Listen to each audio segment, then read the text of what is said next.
History में सबसे प्यारी चीज क्या है? कहता है समोसे में मैदा मंजू जी का है। बता दो नहीं तो मैं चेहरा देख के पकड़ लूंगा। आदमी कॉमन फैमिली में पैदा होकर इतनी ऊंचाई तक पहुंच जाता है क्योंकि 25 के बाद अगर तुम रिस्क ले रहे हो आईएएस की तैयारी करने का, 25 तक सिलेक्शन ले लेना चाहिए। जैसे एक बार स्विमिंग सीख लिए तो फिर जीवन में सीखना ही नहीं। मारते थे, पनिशमेंट देते थे, लेकिन यहां ऐसा कुछ है नहीं। जब तुम्हें पता ही नहीं कि तुम्हें किस चीज पे वर्क करना है तो 6 महीने बाद तुम्हें पता क्या लगेगा कि यार मेरा खेल नहीं है। ब्यूटी पार्लर में और योगा में क्या डिफरेंस है? तुम हमको ढूंढोगे उसके बाद कि यार क्या बता दिया, क्योंकि 60% सिलेबस पढ़ना ही नहीं है। हिस्ट्री में सबसे प्यारी चीज क्या है? चंद्रगुप्त मौर्य। उस आदमी के माँ बाप का नाम ही नहीं पता, कहां जन्म हुआ, किस गांव में हुआ, कौन उसके माँ बाप थे, पर उस आदमी ने मौर्यन एम्पायर की स्थापना की। तुम एक बात गौर करो, जितनी डायनेस्टीज हैं उनके जो स्टैब्लिश कर रहे हैं वो सब सामान्य लोग हैं। और जब डायनेस्टी खत्म हो रही है, मोहम्मद शाह रंगीला, उसका तो लालन पालन राज परिवार में हुआ ना। मतलब एक आदमी है जैसे अकबर है, उसकी जिंदगी बहुत स्ट्रगल में है, मुगल एम्पायर बना दिया उसने। तो ये जो चीज है ना कि ऐसा कैसे होता है कि एक आदमी कॉमन फैमिली में पैदा होकर इतनी ऊंचाई तक पहुंच जाता है और एक आदमी राज परिवार में पैदा होकर सब कुछ मिटा देता है। कुछ तो खेल होगा ना इसके पीछे।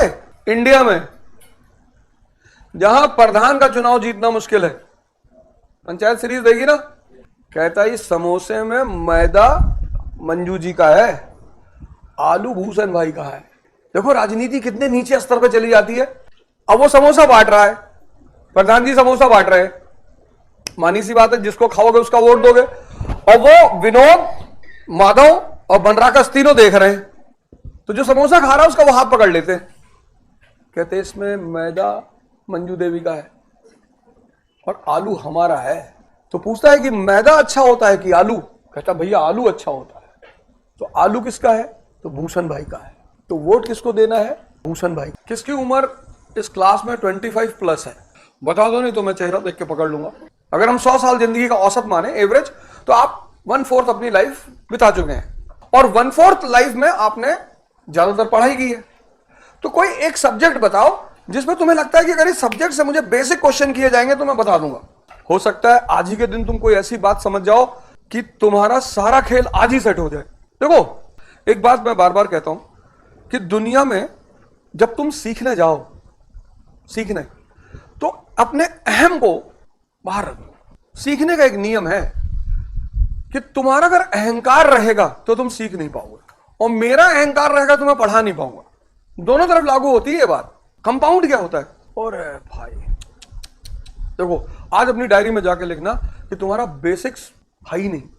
ये बात अपनी डायरी में आज जाके जरूर लिखना। मैंने क्लास 6 का क्वेश्चन पूछा है।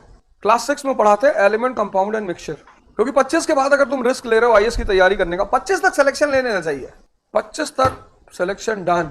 तैयारी सिर्फ मिनिमम 1 साल की होती है, मैक्सिमम 2 साल की होती है, इससे ज्यादा तैयारी नहीं होती। एक बार तैयारी कर ली, जैसे एक बार स्विमिंग सीख लिए तो फिर जीवन में सीखना ही नहीं। जब भी पानी में कूदोगे 10 मिनट बाद मतलब स्विम करने लगोगे। एक बार साइकिलिंग सीख ली फिर जिंदगी में नहीं भूलोगे। भाई इस क्लास में बहुत सारे लोग होंगे जो साइकिल जानते होंगे चलाना, पर पिछले 4-5 साल से नहीं चला रहे होंगे। तो क्या आज तुम्हें साइकिल मिलेगी तो तुम नहीं चला पाओगे? चला ले जाओगे। ये कोचिंग का फंडा क्या है? तुमने कोचिंग किया 1 साल, जिस साल कोचिंग कर रहे हो उस साल कुछ भी मत करो, क्योंकि तुम्हारी 24 घंटे का जो टाइम होगा वो उसमें से मेजॉरिटी टाइम पढ़ाई में जाएगा। मैं बताऊंगा क्यों। उसमें तुम सिर्फ 7 घंटा पढ़ोगे, बहुत है, लेकिन नेक्स्ट 7 घंटे वो जो तुम पढ़ोगे उसको डाइजेस्ट करने में लगेगा, वो चैलेंजिंग है। तो जिस साल तुम कोचिंग करते हो उस साल तुम कुछ भी मत करो, क्योंकि 7 घंटा पढ़ाई का, 7 में से 3 तो क्लास में रहोगे, तो 7 घंटा पढ़ाई करोगे, उस 7 घंटे को फिर डाइजेस्ट करना, वही चैलेंजिंग है। वो जो डाइजेशन है ना वो चैलेंजिंग है। स्कूल में जब थे तो स्कूल वाले जबरदस्ती कराते थे, जिसको वो होमवर्क कहते थे, मारते थे, पनिशमेंट देते थे, लेकिन यहां ऐसा कुछ है नहीं। इसलिए 98% लोगों की कोचिंग वेस्ट चली जाती है। 98% लोगों की कोचिंग वेस्ट चली जाती है, वेस्ट, क्योंकि क्लास वर्क तो वो करते हैं, होमवर्क नहीं करते। तैयारी का मतलब पढ़ना नहीं है। पढ़ लिए, 25 साल जिंदगी का तुम्हारा हो गया, 25+, और वो एजुकेशन तुम्हें कुछ दे ही नहीं पाई। तुम इमेजिन करो आज, मतलब आज तुम्हें कितनी बड़ी बात पता चलेगी, यार मैंने 25 साल ऐसे ही लुटा दिए, और तब तुम तैयारी करने आए हो और तुम्हें इस बात का एहसास नहीं कि तुम्हारी कमी क्या है। तो जब तुम्हें पता ही नहीं कि तुम्हारी कमी क्या है, तो दूर क्या करोगे? तुम क्या करोगे? मैकेनाइज्ड हो जाओगे, कोचिंग में आओगे, पढ़ोगे, घर जाओगे, तुमको पता ही नहीं होगा कि मुझे किस चीज पे वर्क करना है। जब तुम्हें पता ही नहीं कि तुम्हें किस चीज पे वर्क करना है, तो 6 महीने बाद तुम्हें पता क्या लगेगा कि यार मेरा खेल नहीं है, ये मुझसे नहीं होगा। कितना कितना बर्दाश्त करोगे? 6 महीने करोगे, कॉन्फिडेंस ही नहीं पैदा होगा। जितने लोग पीएससी की तैयारी करने आते हैं वो 6 महीने बाद टूट जाते हैं।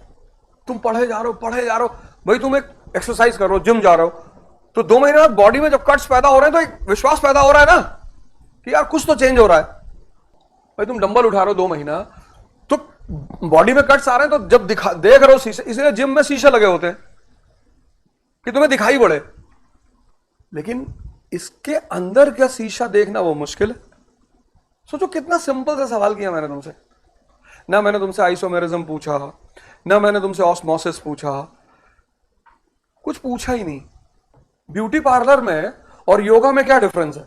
योगा में जब तुम शुरुआत में करोगे तो पेन होगा, लेकिन योगा से जो ब्यूटी पैदा होगी वो नेचुरल ब्यूटी पैदा होगी। वो जो चमक पैदा होगी योग करने से वो नेचुरल होगी। ब्यूटी पार्लर में मेहनत नहीं करना है।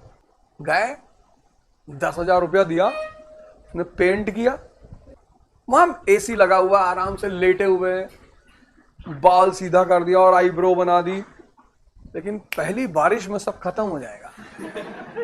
नेपोलियन का जो पॉलिटिकल स्ट्रक्चर था बड़ा प्यारा था। उसको बाहर से देखने पे लगता था कि डेमोक्रेसी है, पर जब तुम उसको एनालाइज करते थे तो लगता था अरे यार ये तो ऑटोक्रेसी है। किसी भी कंपटीशन को निकालने का जो मंत्र है ना वो अनसॉल्व्ड है। आज जाओ, सबसे पहले अनसॉल्व्ड खरीदो, जीएस का। किताबें मत खरीदो, अनसॉल्व्ड।